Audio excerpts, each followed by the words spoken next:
Lance is going to talk about coming to Christ from a ways off and how the church has helped. So, like Russ said, we talked about this a few weeks ago, so naturally I waited until this morning to put a lot of thought into it and to write anything down. So that's why I'm up here today, because I've got my pages that I scrambled through this morning. You can ask Ashley how that went. So, why I need the church, and know that I do. Like Russ said, in your bulletin today, there's a paper written by Russ called Define Church. He defines the church in two ways. First, as an institution, church provides a place for us to seek God, to stand before his throne and gather around his table. This building and the specific hours we have set each week to meet here are the church as an institution. Second, Russ defines the church as the people. You, me, all of us, we are the church. This church is an environment for growth into the image of Christ. I scribbled on the side here to add stuff. This church is a place for fellowship of the people of God, a place to encourage, instruct, and correct each other, a place to hold each other accountable and speak the truth in love. So, why do I need this and how do I know that I do? In order to answer that question, I had to take a look back at my life, where I was, where I am, and where I hope to be. I didn't grow up in the church. Growing up, I really didn't have much encouragement, instruction, or correction. Growing up, I didn't know God. I didn't even know that Jesus had died on the cross in order for my sins to be forgiven. But by the time I heard that, I had already developed my own beliefs. I did things my own way, and that led me to some very dark places. My very first addiction, I think, was probably to adrenaline. I didn't know what it was at the time, but I would steal from stores, start fires. I got into a lot of trouble as a kid because it was exciting to me. I started drinking at a young age and partying. I started to get involved with women, and that was a whole new addiction. I was using and manipulating women to get whatever I wanted. At 14 years old, the legal trouble started. I had to pay a fine, do community service for driving without a license. That was when I was 14, like I said. Then when I was 15, I was placed on juvenile probation for wrecking a car because I was driving drunk. Also at 15 years old, I had my first experience with treatment for drugs or alcohol. I had been doing a lot of drinking and got into a fight, and mom and dad said enough was enough, and they took me to treatment. It was a very spiritual treatment program, which was hard for me because I had already came to believe that there was no God. So sobriety didn't last long. There were more and more legal troubles that came with my adrenaline addiction. Breaking into houses, stealing. It was a lot of stealing in my younger years. From the ages of 15 to 20, I went to drug and alcohol treatment more than 7 times. I said 7 times because I think it might have been close to 9 or so, but that I completed treatment probably 7 times.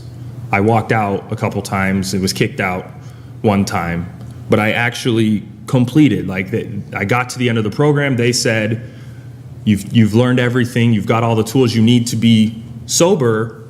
There you go. And that it never lasted long.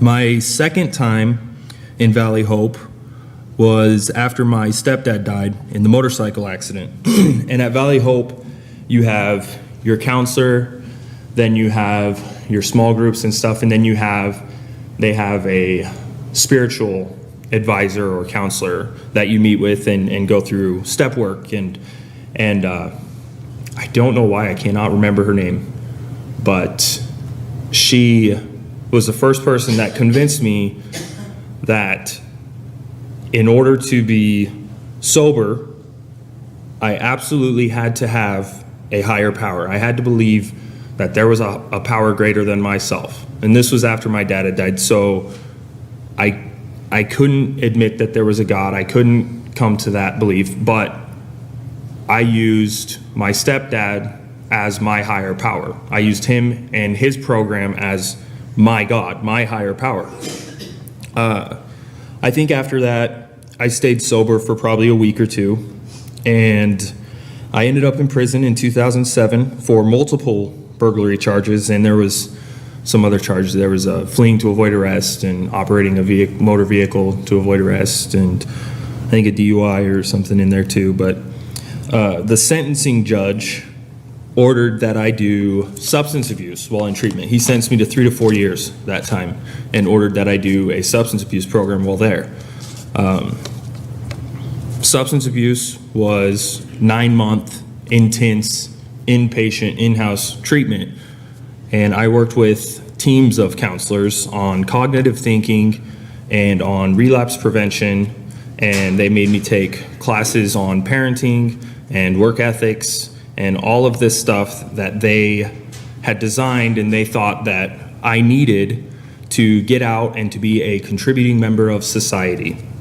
So I got out in June of 2009, and I had to be on parole for 2 months.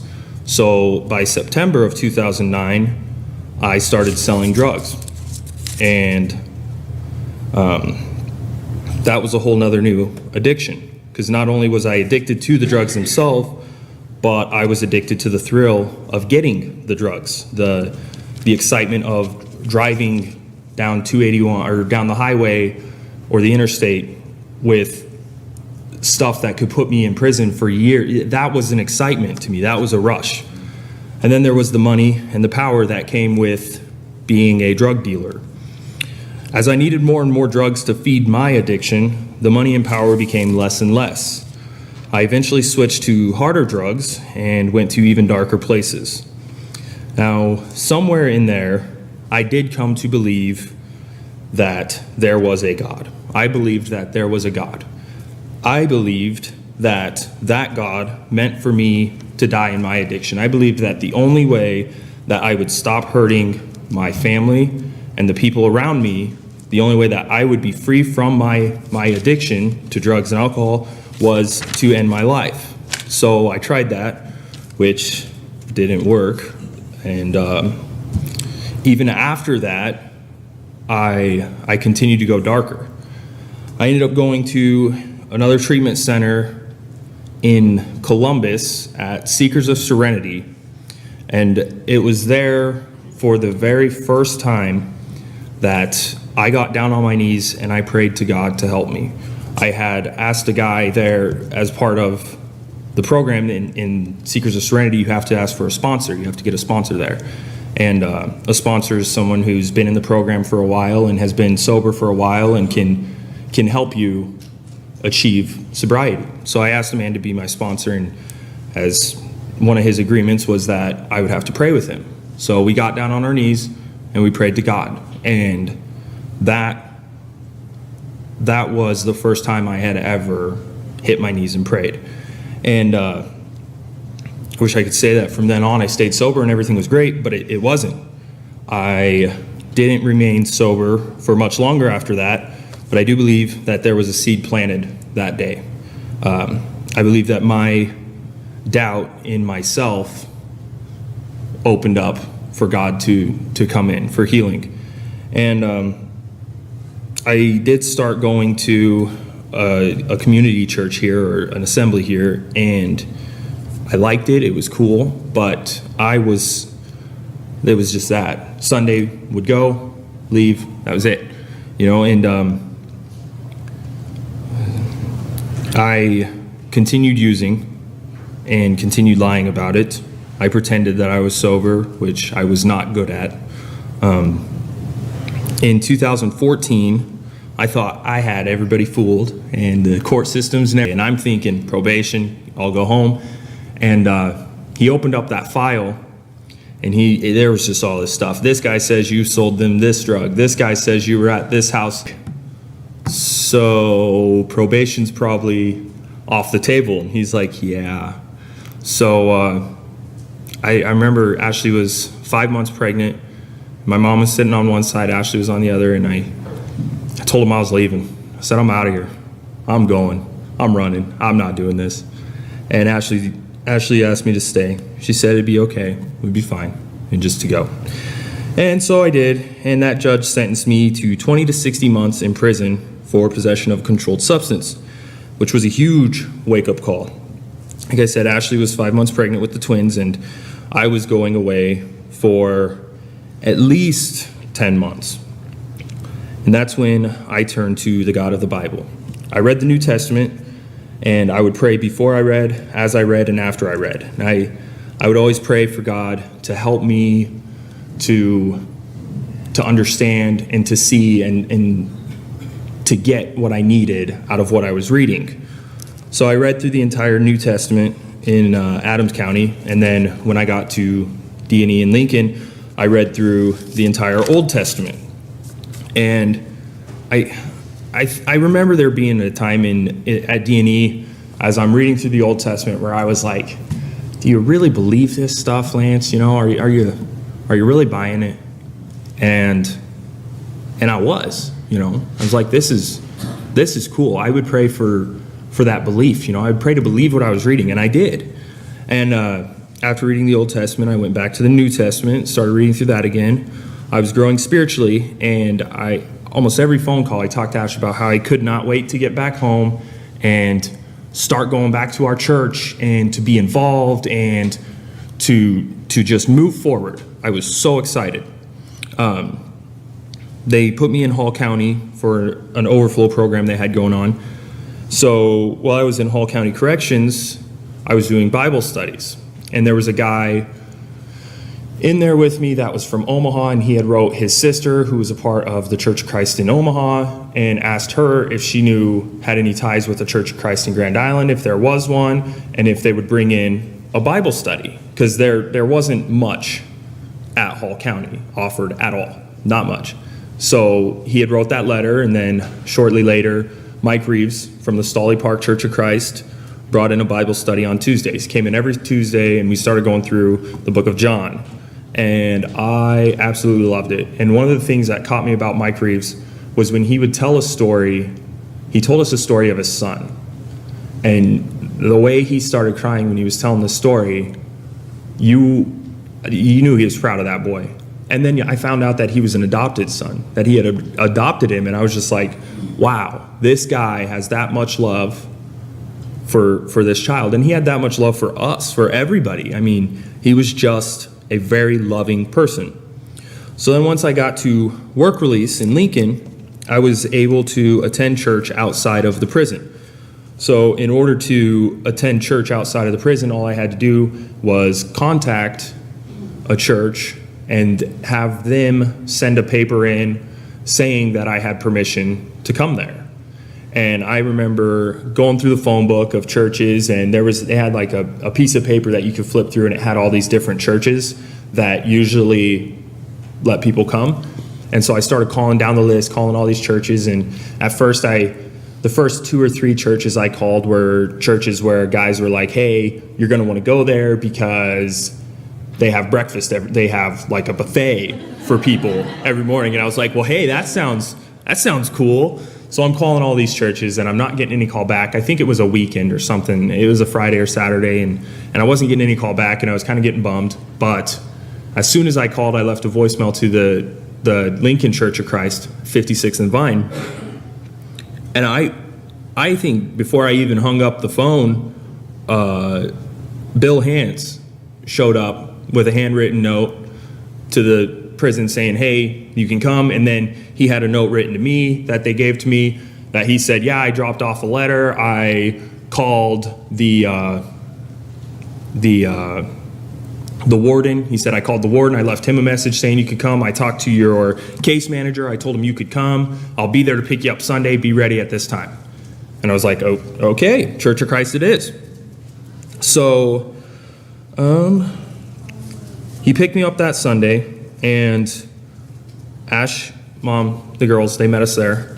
And I just remember the people there not only made us feel welcomed, but they made us feel wanted. Like we knew they wanted us there.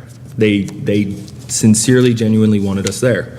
So for 4 months, we attended the Church of Christ up there. Ashley and Mom would come up, and the girls would come up almost every weekend. Ashley and I got baptized there together, which that was awesome because it was the end of the service. Everybody was leaving. I went up to Dan and I told him, I was like, hey, Dan, Ashley and I have decided we want to get baptized. And I'm thinking, okay, we'll plan it for later, or, we'll set a date and we'll do it then. And he asked why. I told him we wanted to be baptized for the remission of our sins. And he said, okay, well, let's do it right now. And everybody was leaving. They were pulling their cars around to, husbands were pulling up cars to pick up the women.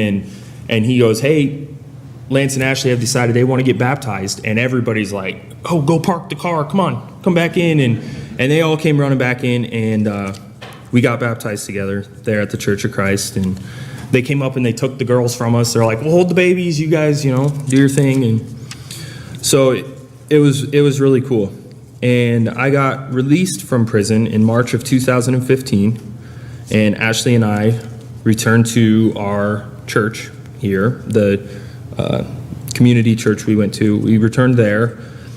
And after a few weeks, we decided that we wanted to try out this Church of Christ to see if it was anything like our church in Lincoln. We had actually talked about going up to church every Sunday. We were going to go back to Lincoln to go to our church there, because there was no way we were going to find a church that was better than that Church of Christ in Lincoln. And so I think our first service here was actually a Sunday evening. I think we came in evening, and it was pretty cool. I think we had my mom watch the girls, and then we came in the evening, and I think we came back the next Sunday and have been here pretty much every Sunday since. We've never felt more welcomed or wanted and at home than we do here with all of you people. Over the last year, you guys have showed me and my family what love and acceptance is. I've learned how to ask for help, which was not something I could do before at all. I could demand help I could manipulate for help and say I needed this because of this, but I've never been able to just say, hey, I'm in a rough spot and I need some help. And you guys taught us how to do that. I feel comfortable enough to do that here. Today I stand here more than 2 years sober, and I am completely free from my addiction to drugs and alcohol. I'm free from that darkness. I still have struggles today, but with your love and your support, with your encouragement, instruction, and correction, I can and I will overcome those struggles. I have a beautiful wife and a beautiful family that needs me to lead them by example and to love and serve the Lord with all my heart. I have hope for my future, and that is why I need the church and know that I do. So, thank you guys. I don't think that it's possible for two different individuals to have come from two incredibly different backgrounds. I think that my background is complete 360 of where Lance comes from. I'm born and raised in the Church of Christ. I'm a third generation member of the church. My grandfather was saved at a gospel tent meeting in the 1950s in Guthrie, Kentucky by a national evangelist who came around, and our family has been inside the church of Christ since the 1950s. Sales has always been. My dad was raised gay, but my dad was the reason that my mom's entire family was actually saved. He became great friends with my Uncle Greg, and he would sit and he would study with him. He'd bring him to church, and he would challenge my entire extended family on my mom's side that they needed to do something, that they really, really needed to think about God and invite him into their lives. And so in 1975, after about 5 years of pushing, my Uncle Greg was baptized in a lake on my grandparents' property. And a few months later, about 6 months later, their entire family followed. So my father was actually the reason for both my grandfather and my father were the reason for my mom's side of the family actually finding Christ, which is something that was great before they even knew that the two of them would be married.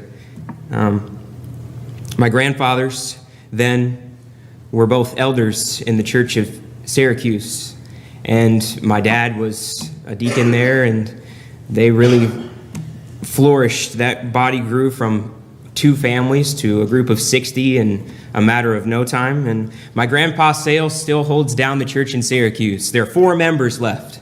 That's all. There are only 4 members left in the Church of Christ, but my grandpa Sales is one of those 4 members. He preaches and he leads songs every Sunday morning, and he's in his 80s. So that's something that's near and dear to my heart. I've seen it all throughout my life. My dad married my mom in the 1980s.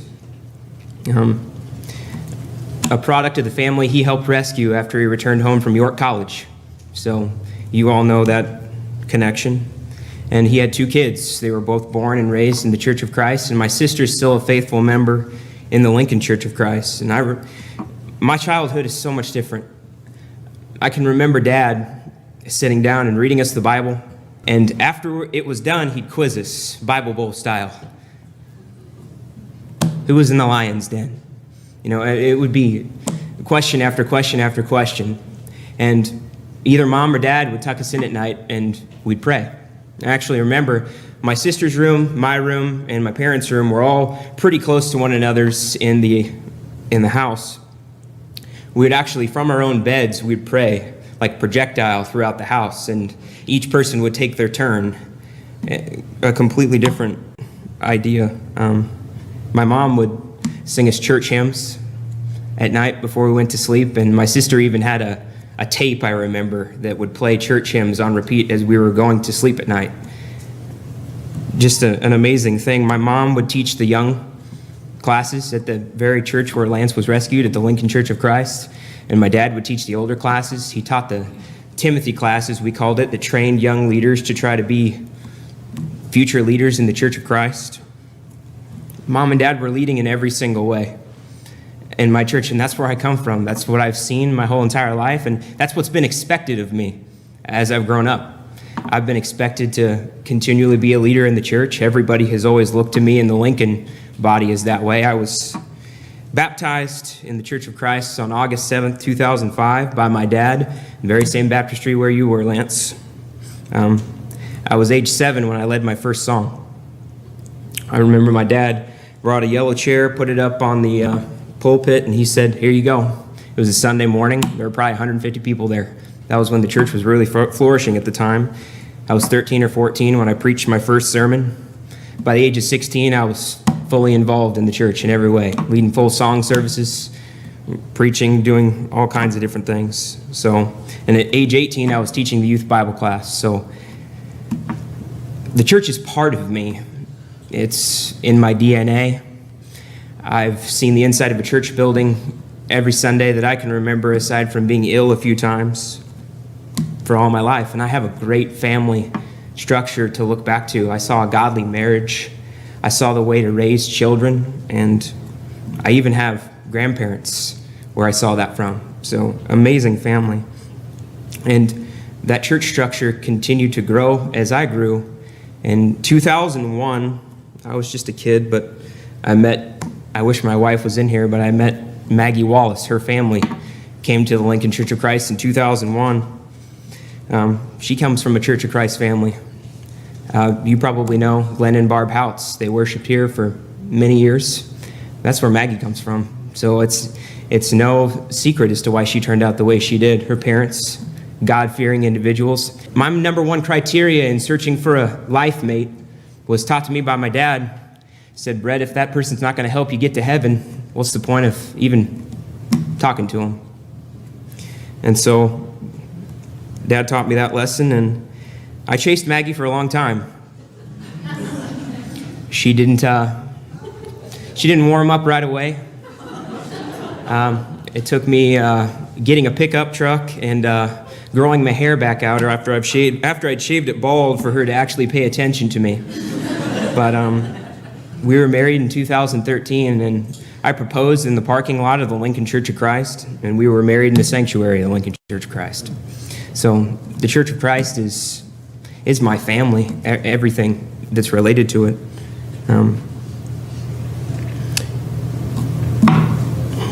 Many of my friends came from the same background, and they're no longer here.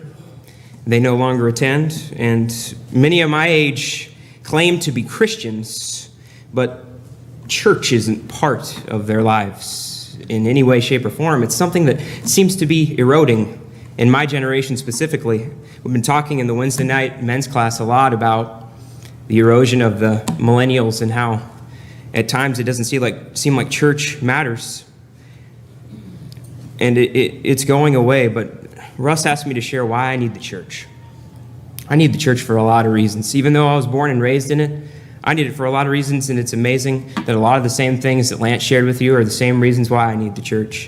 Number one, I need the church as an avenue to follow Scripture. There's absolutely no way that I can follow Scripture completely and not be involved in God's church. It's not possible. It's not possible to partake of the Lord's Supper the way Scripture talks about, to sing songs, to give back a portion of what I've been prospered without being a part of a church unit. So the primary reason why it's important to be involved in the church is because it's very, very clear in Scripture that we need to be. Number two, it's an avenue to serve others. 1 Peter 4:10 says, each of you should use whatever gift you've received to serve others as faithful stewards of God's grace in its various forms. I can't fully serve God without doing it here in the church. And it opens up so many doors and windows for me to use the talents that God's blessed me with to serve. We're called to be servants, and the church is a great avenue in order to be able to do that. 3, Lance talked about it, it's growth. Ephesians 4:16, from him who is Christ, the whole body, joined and held together by every supporting ligament, grows and builds itself up in love as each part does its work. I'm not satisfied with staying stagnant. I'm not satisfied with being just as good as I was yesterday as a Christian. The church pushes me. The church challenges me. The church helps me grow and be a better person. 4, encouragement. 1 Thessalonians 5:11. Therefore, encourage one another and build each other up, just as in fact you're doing. I can't tell you how encouraging the Church of Christ has been to me over the course of my life. The smiles, the handshakes, just the relationships that I've built. Encouragement every Sunday is another reason that keeps me coming in these doors. It's the smiling faces. It's the songs I hear sung. 5, accountability. Galatians 6:1-2. There's lots of verses that I could point to here. Brothers and sisters, if someone is caught in a sin, you who live by the Spirit should restore that person gently. Church holds me accountable. It gives me a reason to do the right thing. It helps me make sure that I have a place to come that will say, you need to be here. You need to be doing the right thing, and it continually challenges me to do so. Number 7, it gives me help. Not only spiritual help, but the church unit will give you help if you need it. I also need godly people to help me raise a godly family one day. You can't do that alone. And having a church body full of individuals who will help me do that, it's another reason why I need to be here. And then the last thing I wrote down is just the relationships. When I think of the deepest held relationships that I have, when I think about the ones that I treasure the most, they're involved in the church unit. They are. I need the church for so many reasons, and even though I was born and raised in it, I need it now more than I ever did. I do. And I'll need it until the day I die. So the last thing I have to say, I guess, is I preached a sermon not too long ago about giving your all to God. And I said this, how can you say you're giving your all to God and not be involved in his church? If you want to give your all to him, if you want to give every single fiber of your being, you got to be involved.